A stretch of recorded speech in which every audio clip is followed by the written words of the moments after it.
এমন একটি নেয়ামত যা কোনো চক্ষু কখনো দেখেনি, কোনো কান কখনো শ্রবণ করেনি, এমনকি কোনো মানুষের পক্ষে কল্পনা করাও সম্ভব হবে না। সোজা কথায় জান্নাতের তুলনা কেবল জান্নাত, দুনিয়ার কোনো কিছুর সাথে তার তুলনা হয় না। এই ভিডিওতে আমরা কোরআনের আলোকে সেই জান্নাতের বর্ণনা শুনব, যার দৃশ্যগুলো শক্তিশালী এআই দ্বারা তৈরি, যা কেবল বোঝার সুবিধার্থে প্রতীকী রূপে ব্যবহার করা হবে। ভয়াবহ হাসরের ময়দানে যখন মানুষের জীবনের প্রতিটি কর্মের হিসাব নেওয়া হবে, তখন কারো ভাগ্যে জান্নাত নির্ধারিত হবে, আবার কারো ভাগ্যে জাহান্নাম। এবার কল্পনা করুন, আল্লাহর রহমতে আপনি সেই সৌভাগ্যবান বান্দাদের একজন যাদের জান্নাত নসিব হয়েছে। আপনি দাঁড়িয়ে আছেন জান্নাতের দরজায়।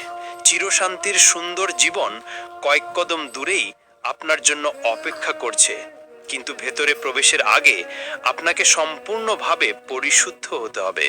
আপনার শরীর থেকে দুনিয়ার সব অবশিষ্ট দূর করতে হবে।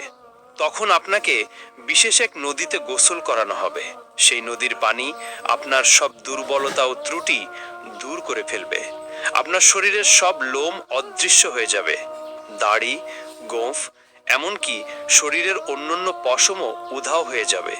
ফলে আপনি হবেন 33 বছরের টকবগে সুদর্শন মানুষ। কিন্তু এখনো আপনি পুরোপুরি প্রস্তুত নন, আরো কিছু ধাপ বাকি আছে। অতঃপর আপনার জন্য প্রস্তুত করা বিশেষ এক ঝর্ণা থেকে আপনি পানি পান করবেন। এতে আপনি হবেন সম্পূর্ণ পবিত্র, ভিতর থেকে এবং বাহির থেকে পুরোপুরি জান্নাতের জন্য প্রস্তুত। তারপর আপনি দাঁড়াবেন সেই ফেরেশতার সামনে, যার দায়িত্ব হলো আপনার জন্য দরজা খুলে যাওয়া। তার নাম হলো রিদওয়ান। যাই হোক, জান্নাতের দরজার কথা বলতে গেলে জান্নাতের মোট 8টি দরজা রয়েছে। প্রতিটি দরজা দিয়ে মানুষ জান্নাতে প্রবেশ করবে ভিন্ন ভিন্ন আমলের ভিত্তিতে। আপনি কোন দরজাতে প্রবেশ করবেন তা নির্ভর করবে আপনার আমল ও এই দুনিয়ায় তুমি কেমন জীবন কাটালে তার উপর। জান্নাতের প্রতিটি দরজার আলাদা আলাদা নাম রয়েছে, তবে সবগুলোর উপরে একই বাক্য লেখা, লা ইলাহা ইল্লাল্লাহু মুহাম্মাদুর রাসূলুল্লাহ। যারা দুনিয়াতে নিয়মিত নামাজ আদায় করেছে তারা প্রবেশ করবে সালাত নামক দরজা দিয়ে। আর দ্বিতীয় দরজা রাইয়ান, যারা রোজা রেখেছে এই দরজা তাদের জন্য। তৃতীয় দরজা হলো সাদাকা দরজা, যারা সবসময় অল্প হলেও দান করেছে এই দরজা তাদের জন্য। চতুর্থ দরজা হলো জিহাদ দরজা, যারা আল্লাহর পথে সংগ্রাম করেছে তাদের জন্য এই দরজা। পঞ্চম দরজা হলো হজ দরজা, যারা মক্কায় গিয়ে হজ আদায় করেছে তাদের জন্য। ষষ্ঠ দরজা হলো কাজিমুল গাইজ দরজা, যারা সবচেয়ে কঠিন মুহূর্তেও নিজেদের রাগ নিয়ন্ত্রণ করেছে এই দরজা কেবল তাদের জন্য।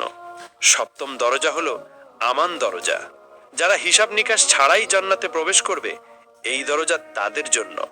আর অষ্টম দরজা হলো জিকির দরজা, যাদের হৃদয় সর্বদা আল্লাহকে স্মরণ করেছে এই দরজা তাদের জন্য। যখন জান্নাতীরা দাঁড়িয়ে থাকবে তাদের নিজ নিজ দরজার সামনে, তখন জান্নাতের দরজা খুলতে শুরু করবে। তখন আপনি অনুভব করবেন এক মৃদু উষ্ণ বাতাস আপনার মুখে লাগছে, এমন বাতাস আপনি কখনো অনুভব করেননি। তারপর সেই সুবাস এমন যে আপনার আত্মাকে ছুঁয়ে যায়, এত সুন্দর, এত অনন্য যে প্রায় আপনি মূর্ছা যাবেন। দুনিয়ার সবচেয়ে উৎকৃষ্ট সুগন্ধিও তার সাথে তুলনা করা যায় না। সব ব্যথা, অনুশোচনা আর দুঃখ আপনার ভেতর থেকে মুছে ফেলা হবে।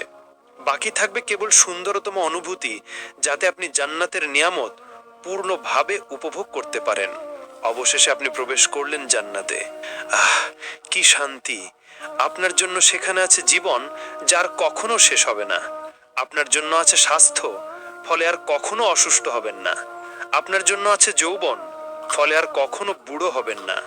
আপনার জন্য আছে সুখ, ফলে আর কখনো দুঃখ পাবেন না।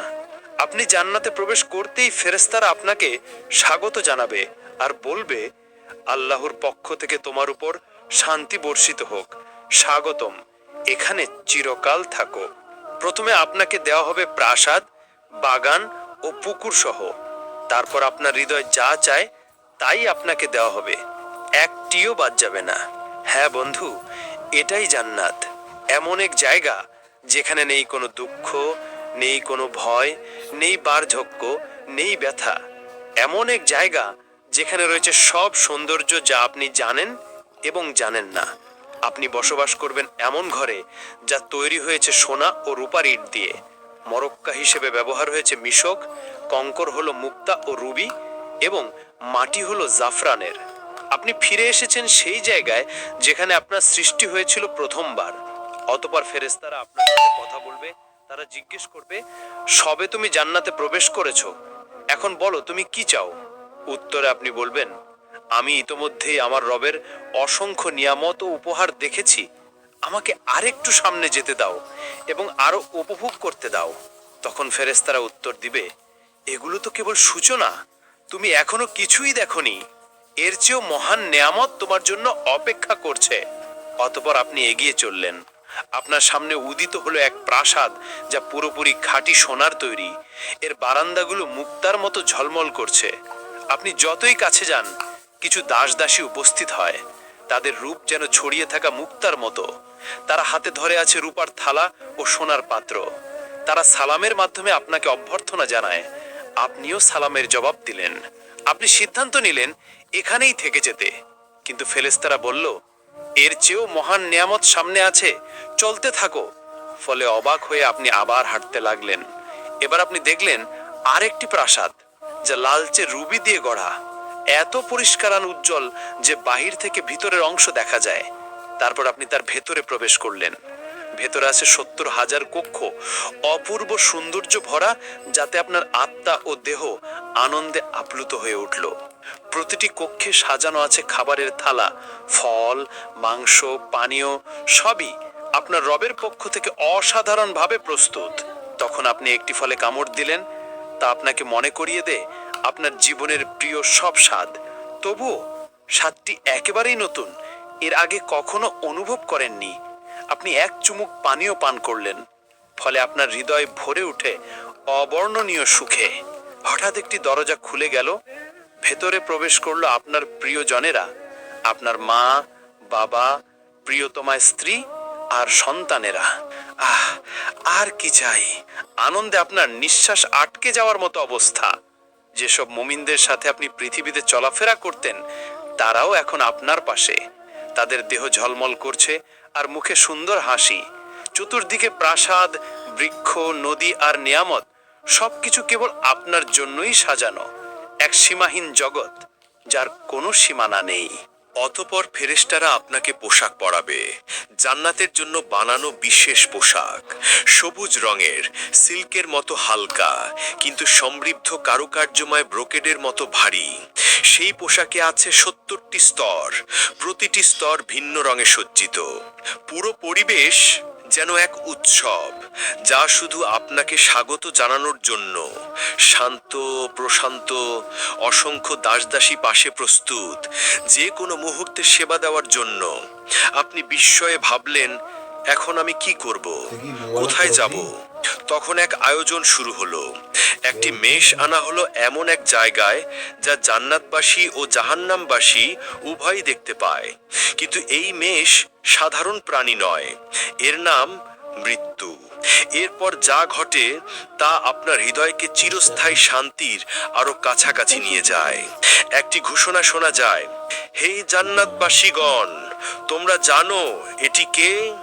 তখন জান্নাতবাসীরা মাথা তোলে এবং বলে, হ্যাঁ, এটি মৃত্যু। অতঃপর আবার ঘোষণা হয়, হে জাহান্নামবাসীগণ, তোমরা জানো এটি কে?